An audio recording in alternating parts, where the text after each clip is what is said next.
Yo, what's up everyone? So today we are going to be doing second lord in different houses, and what happens when your second lord, in your birth chart, whatever planet that controls the second house, when it goes to different houses or sitting in its own house, what happens, So today we're going to start from second lord in the first house because we want to start with the chronological order. So first house comes first, so we'll start with that because most of you thought that I would start from second lord in the second house, but it's better to start backwards. So what happens when second lord goes into the first house? Well, here's the thing. First house, what is second house? Second house represents your family.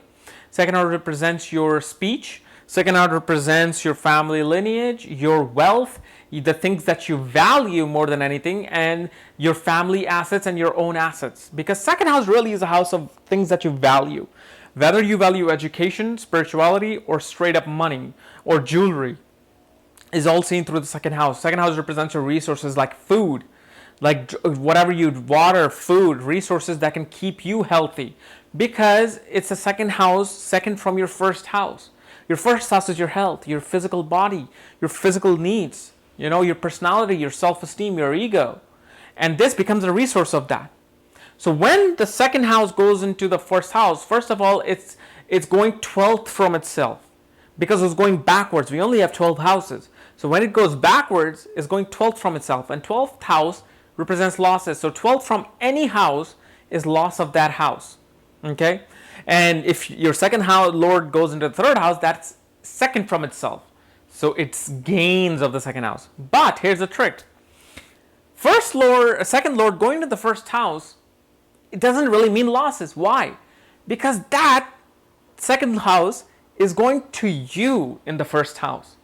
So this is why whenever the first, second, fifth, ninth, and 11th house are involved with each other, it creates a dhan yoga, meaning wealth giving yoga, a union of planet that can give wealth, a combination that can give wealth to you. So when second house resources comes into the first house, it shows that you will receive the resources of the second house. You will get the family assets. You will get the family savings. You will get the most of the family love of the family. They know the history of the family. You'll be the first one as a beacon of the light for the family. But here's the thing.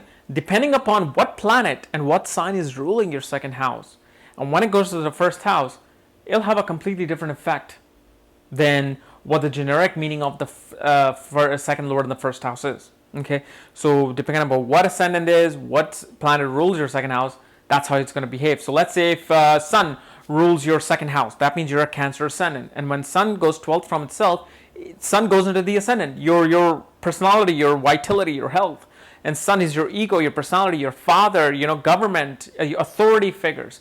So first of all, what it shows you that your resources in life will come through your father. Your father will be the one, and including your family, but mainly your father is the one who's going to shape your personality, shape your ego, your self-esteem, and your father is going to make you this emotional person who's going to be emotionally attracted to the family, who's going to be emotionally connected to the father. And you're going to be this very protective person, because in the Cancer, sun becomes very protective of his family and himself. You're very protective of yourself, your assets, and your family, and every aspect of your life, because the sun is controlling every aspect in your life. But mainly it shows that you have a tremendous ego and self-esteem regarding your family's history, lineage, and assets. You're proud to be the beacon of that family's name, that hey, I inherited my father's name, I inherited my father's wealth, here I am.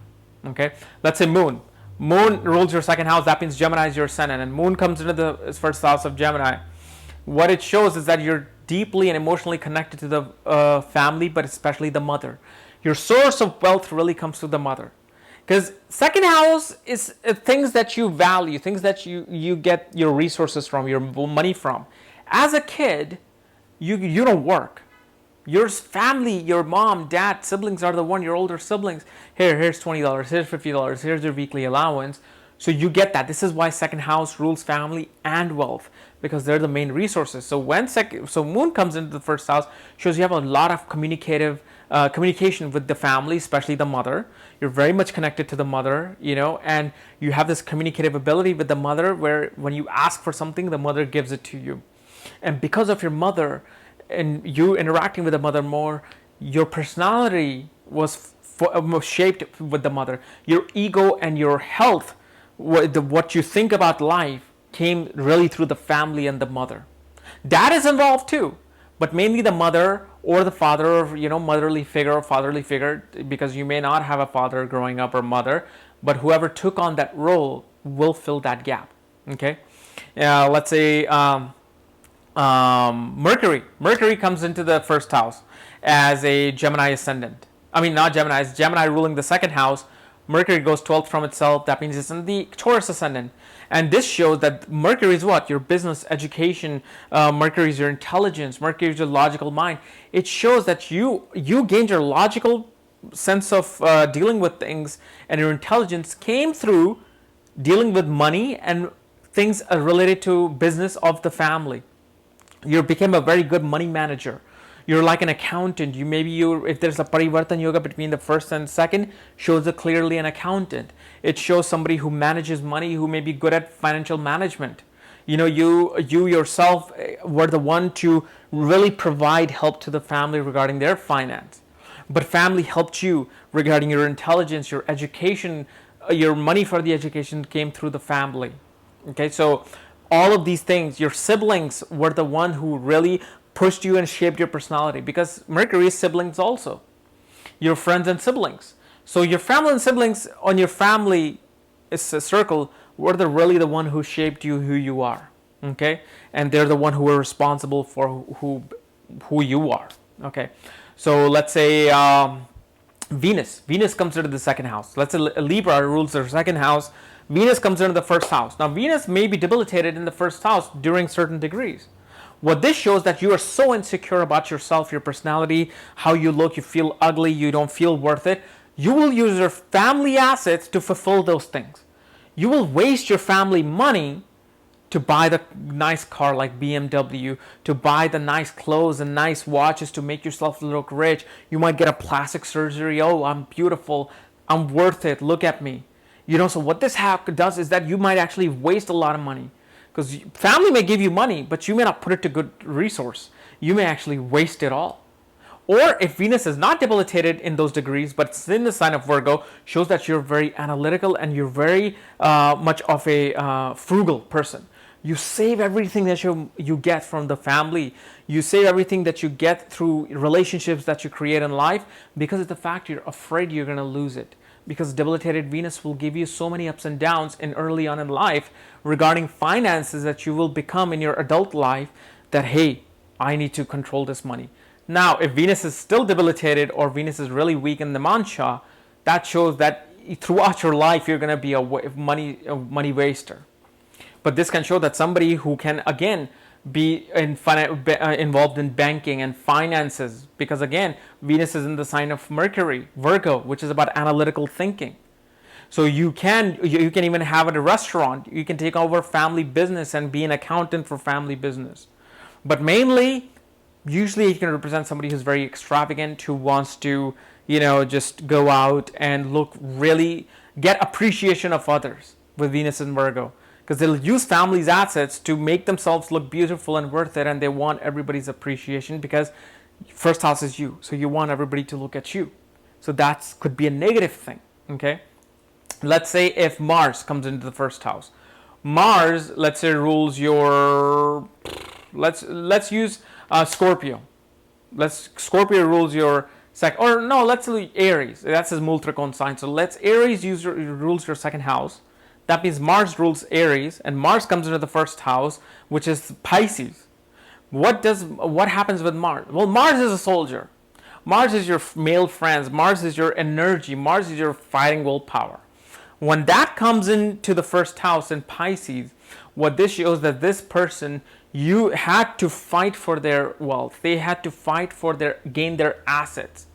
They had to go out and they had to compete with people, compete with family to gain their wealth. Now, this doesn't mean that you're fighting with your family. No, you may be the fifth or sixth sibling and you just feel left out. So you have to go to your mom and get that attention from the mother or father and you get that resource. But it really shows that your brother, your male brother, whether young or older, will be a great shaper of your personality, of your competitive spirit, how you deal with money and look at money. And usually when Mars comes in the first house, it shows that somebody who just loves spending money, but also loves gaining money. Because Mars is a soldier. Soldier does not know how to manage money. So when it comes to yourself in the first house, Mars is spending money on like making yourself look strong, making yourself look compatible with the other aspects of the world. So you use that in order for you, so you can compete with other people. You will work out. You will become this. You will try to like become like one of those muscle men who use that resource of money to build their body because they're afraid that somebody could come and attack them. You can use your family resources to become a yoga teacher in Pisces, because Mars in Pisces can make somebody a spiritual warrior, meaning that you can be a yoga teacher, martial artist, and your family helps you with it. Your brother encouraged you for that. Become a boxer. So that's how you need to look. What planet is coming in with what sign, and what's happening. So let's say Jupiter controls your second house. Let's say Sagittarius. Jupiter then moves to the ascendant, which is ruled by Scorpio, Mars. Okay, and for Scorpio ascendant, Jupiter rules the second and the fifth house, both dealing with finances, speculative business, and stock market, and all kinds of banking system. What this shows, this person can be in banking. This person can be a stockbroker. They use their knowledge for themselves through the help of family to gain access to the knowledge of finance. So you, and especially in the second house, it shows that your family was the main source of your divine knowledge. Your family is the one who instilled a lot of perhaps even religious views, a lot of spiritual and philosophical views came through the family. It wasn't like you just met some teacher and they made you spiritual suddenly. No, you probably grew up in a very educated and very cultural oriented family.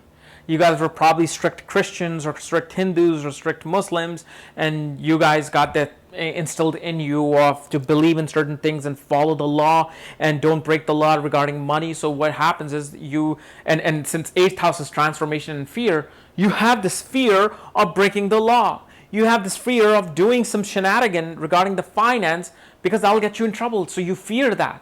And since Scorpio is a sign of transformation and the 8th house matters of secrecy, you're one of those people who becomes this financial advisor who keeps the client's financial things secret, and he deals with the finances all the time. You can even be a restaurant owner, being Jupiter in the second lord in the first house, because Jupiter rules like food industry and like Venus and rules restaurants and whatnot.